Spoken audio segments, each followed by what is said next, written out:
Tata.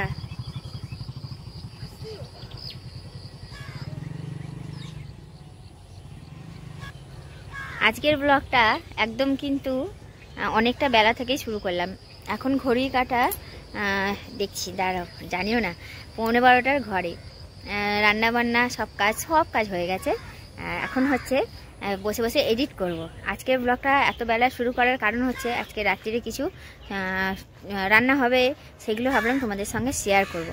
সকাল থেকে ব্লগটা শুরু করে দিলে তো অনেকটা বড় হয়ে যেত, তখন কাটা ছেঁড়া করতে করতে একদম অপারেশন করতে করতে একটু মানে অর্ধেক জিনিস বাদ দিতে হতো। ওই জন্য ভাবলাম একটু বেলা থেকে ব্লগটা শুরু করি। তো সকালবেলা কিছু কাচাকুচি করেছিলাম, বিছানা চাদর আরে ওগুলো এখন তুলে নিয়ে যাই, নিয়ে গিয়ে ভাঁজ করে রেখে দিই, দিয়ে তারপরে এডিটে বসবো। তো চলো এখন থেকে ব্লগটা শুরু করলাম, তোমরা সবাই সঙ্গে থাকো।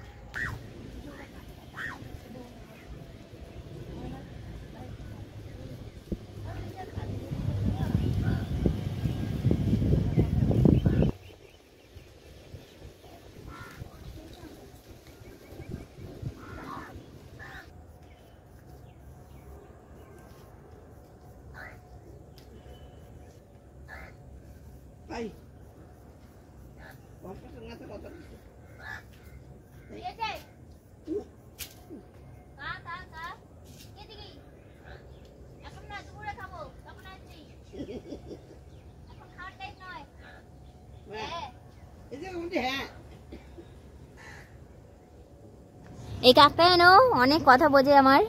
কি আছে, কি খাবি? দাঁড়া আসছি, বিস্কুট দেবো।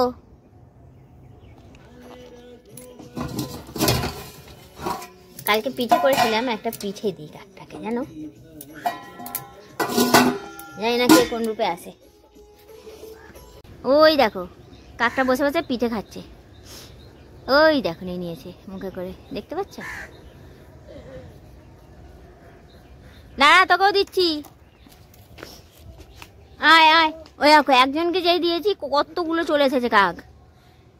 আয় আয় আয় দেবো, আয় আয় আয় আয়। একটা কাককে যেই দিলাম 3টে কাক কোথা থেকে চলে এলো। আর কি বলতো, ওই 4-5টা বিস্কুট নিয়ে গিয়ে দিয়ে এলাম। একটার কথা না, কি বলতো, মানুষদের খাওয়ানোর থেকে না ওদের খাওয়ানো অনেক ভালো। আমি ভাবি কি ওরা তো আমাদের ওপরেই ভরসা করে থাকে।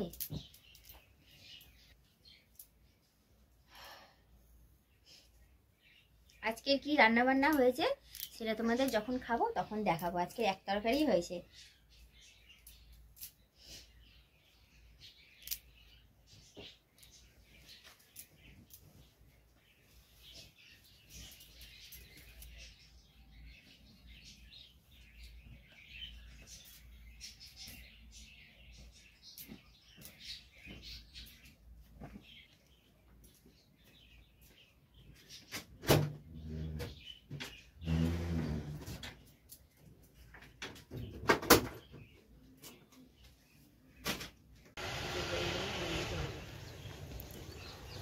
আর তো নেই সেরকম, আর তো সেরকম নেই।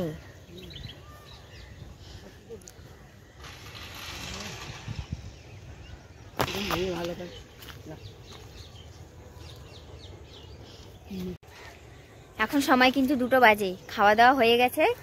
আর তোমাদের সঙ্গে খাওয়া দাওয়া শেয়ারও করতে পারলাম না, আর কি রান্না হয়েছিল সেটাও দেখাতে পারলাম না।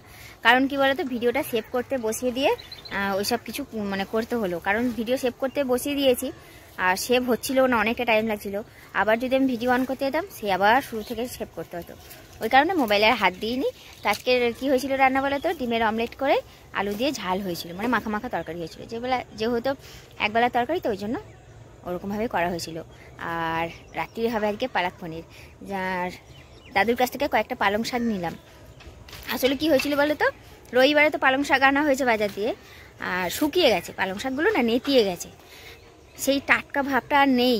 এবার টাটকা পালং শাকের যে গন্ধ স্বাদ সেটা তো ওই শাকে পাবো না, ওই জন্য অল্প কটা টাটকা পালং শাক নিলাম, মিশিয়ে করে নেবো। তাহলে একটু পালং শাকের যে একদম টাটকার যে স্বাদটা সেটা একটু যদি আসে, তাই না, ওই জন্য নিলাম। হবে রাত্রিবেলায়। এই কটাই, দাদুর কাছে নেই শাক, শাক সব তুলে নিয়েছে। না দাদুও নিয়ে গেছে, বিক্রি ফিক্রি করেছে না।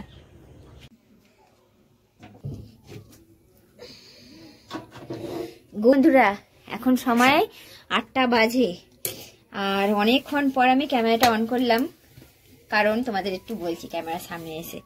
আপাতত পালং শাকটা সেদ্ধ বসিয়ে দিলাম, একটু নুন দিই।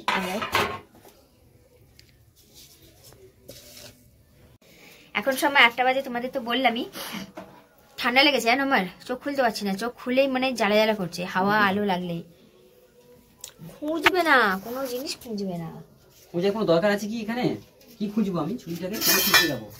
দেখো দেখো দেখো চোখ দিয়ে, যদি গুজে রেখে দেবে তো ছুরি কোথায় দেবে? ওরকমই খুঁজবে না কোনো জিনিস, চোখ বুলিয়ে কুটি কুটি করবে না, কিন্তু বলে দিলাম বড় বড় পিস করবে। তো পালক শাকটা সেদ্ধ বসিয়ে দিলাম, বাদ বাকি ও পনিরটা কেটে দিক, বাদ বাকি জোগাড় আমি করব। আসলে কি বলতো, এতক্ষণ ক্যামেরাটা অন করিনি, বাড়িতে কিছু অতিথি এসেছিল বিয়ের ইনভিটেশন দিতে। তো বিয়ে বাড়ি আছে আগামী মাসে বিয়ে বাড়ি আছে আমাদের, খুব কাছের একজনেরই বিয়ে বাড়ি। তো ফেব্রুয়ারি মাসের আমাদের বিবাহবার্ষিকীর একদিন আগে বিয়ে বাড়ি আছে। তো বিয়ে কার্ডটা তোমাদের দেখাবো, খুব সুন্দর বিয়ের কার্ডটা। তো ওনাদেরকে আবার কিছুটা পৌঁছে দিয়ে আসতে গেলাম। ওখান থেকে গেছিলো আমার পিসি শাশুড়ি বাড়ি, মানে নিজের পিসি শাশুড়ি বাড়ি। তাদের বাড়িতে চেনে না, তাদের বাড়ি নিয়ে গেলাম। ওখান থেকে অটো ফটো দড়িয়ে দিয়ে এলাম, আসার সময় ওর সঙ্গে চলে এসেছি। ওই জন্য আর ক্যামেরা অন করিনি। কি বলতো, ওনাদের সামনে কখনো ব্লগ করিনি তো আমি, ওই জন্য লজ্জা লাগছিল, ক্যামেরা অনই করিনি। তো যাই হোক, চলো ঝটপট রান্না জোগাড়টা করে নিই। আর নাকে নাকে পুরো কথা হচ্ছে আমার। ঠিক আছে, শেষ করি। নাকে নাকে কথা হচ্ছে না, ঠান্ডা লাগিয়েছো? কি করে ঠান্ডা লাগালাম? কথা বলে তো শুনবে না, এবার ওটাই বলবে। শীতকালে তো সোয়েটার পরবে না, মানুষ দুনিয়ার মানুষ সোয়েটার পরে আছে, না লজ্জা। ওরে বাবা, এলোই না। আমার এমনিতেই শরীর ভালো না, তাহলে তুমি যদি এরকম কে কাকে দেখবে তাহলে? আমার বরটা ওরকমই খিটখিট খিটখিট করে, খিটখিটে বুড়ো বর। ও তাহলে আমিও তোমাকে খিটখিট করবো আর বলবো ভালোবাসি তোমাকে। আমার কোনো অসুবিধা নেই। ঠিক আছে, তার বলবে না আমার বউটা খিটখিটে। ইউটিউব ফেসবুকে দেখবে যারা বলে সবসময় বড়েরা খিটখিট করে, আর বউরা খিটখিট করলে কি হয়? ঠিক আছে, কালকে থেকে আমি তোমাকে খিটখিট করবো আর বলবো আমি তো তোমাকে খুব ভালোবাসি, এটা খিটখিট করছে। মনে থাকে না কথাটা? রেকর্ডিং হয়ে গেল, অবশ্য থাকবে এটা। পনিরটা হেবি ভালো, খুব সুন্দর পনিরটা, সফট। দাও দেখিনি কিরম কাটবো এরকম। পনিরটা হচ্ছে গরম জলে ভিজিয়ে রাখবো, ওই জন্য আগে নুন দিয়ে গরম জলে করে রেখেছি, ভেজেই গরম জলে ফেলে রাখবো। তাহলে কি বলতো, পনিরটা সফট থাকবে। আর এদিকে পালং শাক সেদ্ধ হয়ে গেছে, এখান থেকে তুলে ঠান্ডা জলে ভিজিয়ে রেখে দেবো। এই কালারটা এসে বলো কেন বলো তো? ঠান্ডা জলে চুবিয়েছিলাম বলে। ঠান্ডা জলে নাচে বলে অরিজিনাল সবুজ কালার, পালং শাক কালার চেঞ্জ হয়ে যায়। একেবারে দেখো কুচি কুচি করে মিহি মিহি করে রসুন কুচিয়ে নিয়েছি, আর এইদিকে একদম কুচি কুচি করেও পেঁয়াজটা কুচিয়ে দিচ্ছে। পালক শাক তো বাটাই হয়ে গেছে, আর কালারটা দেখেছো একদম ডিপ সবুজ এসেছে। সেদ্ধ করার সময় একটু নুন আর তেল দিয়েছিলাম, আর পালং শাকটা সেদ্ধ করার পর ঠান্ডা জলে তুলে রেখেছিলাম, ওই জন্য কালারটা বরাবর আছে। এবার রান্না করার পর কি আসবে সেটা আমি জানি না আপাতত। আর রসুন হচ্ছে বাটারের মধ্যে ভাজলে খুব সুন্দর একটা স্মেল আসে, যার জন্য একটা ছোট্ট কিউব বাটারও আছে। সাদা তেল আর বাটার দিয়ে ভাজবো এগুলো।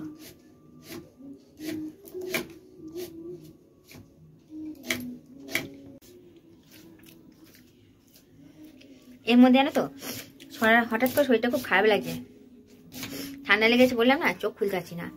চোখ সারাদিনই আমি খুলতে পারছি না, চোখে জল বেরোচ্ছে, মানে আরো সহ্য করতে পারছি না, এখন তো আরোই হচ্ছে।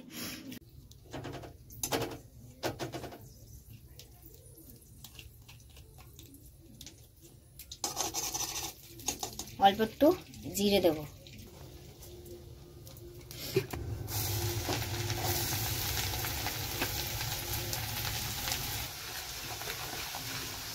রসুনটা লাল লাল করে ভাজা হয়ে গেছে।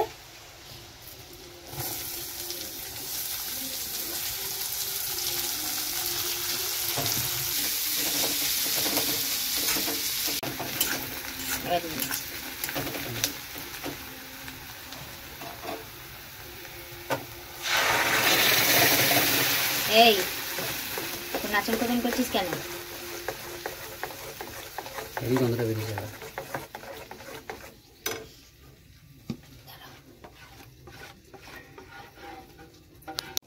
এতটা দিই, এটা চিনি একটু ব্যালেন্স করার জন্য দিই।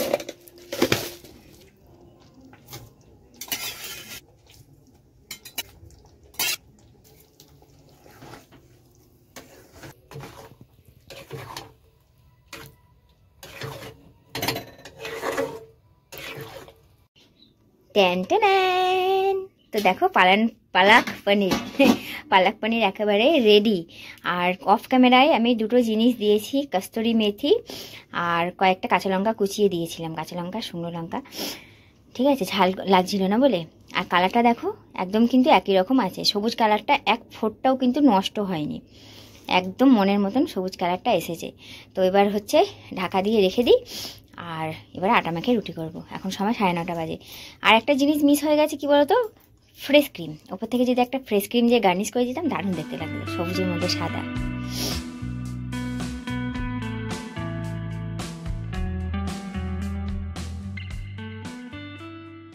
তো আমি খেতে বসে গেছি, গরম গরম দিয়ে দিচ্ছি, কারণ বাবা রাত হচ্ছে। আর দারুণ হয়েছে পালং পনিরটা, খুব টেস্ট হয়েছে।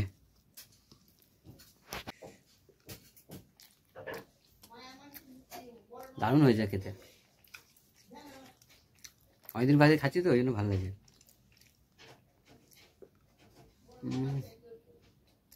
সময় এখন 11টা বাজে, খাওয়া দাওয়া বাসন মাজা সবটাই হয়ে গেছে। আর এই যে দেখতে পাচ্ছ, ওর হাত আমার হাত, প্রত্যেকটা দিন না রাত এখন এরকমভাবেই কাটে, ওর জেগে জেগেই কাটে। আর আমি কখন ঘুমিয়ে পড়ি বুঝতেও পারি না। ওর ব্যথাটা এতটাই বেড়ে যায় সন্ধ্যের পর থেকে, রাত্রিরে তো আরোই দ্বিগুণ হয়ে যায়। বেচারা সারা রাত ঘুমাতে পারে না, যেহেতু ইউরিক অ্যাসিডের ব্যথাটা শীতকালে তো বাড়েই, ওই কারণে প্রচণ্ড পরিমাণে খুবচিটা ব্যথা হচ্ছে। আর এতটাই ব্যথা করছিল, ও রীতিমতো কেঁদে দিচ্ছিল, ওই জন্যই হাতটা একটু মালিশ করে দিচ্ছিলাম। তো চলো, আমাদের একদম দুজনের এরকমভাবেই তো কাটছে এই কয়েকটা দিন। জানি না ঠাকুরের কৃপায় কবে একটু ও সুস্থ হবে, ভালো হবে। তো চলো, আজকের ব্লগটা বন্ধুরা এখানেই শেষ করলাম। সবাই খুব ভালো থেকো, সুস্থ থেকো, আর আমাদের পাশে থেকো। আর একটা কথা জানো তো, সত্যি করে পালক পনিরটা খুব সুন্দর হয়েছিল। তো চলো, আজকের মতন টাটা।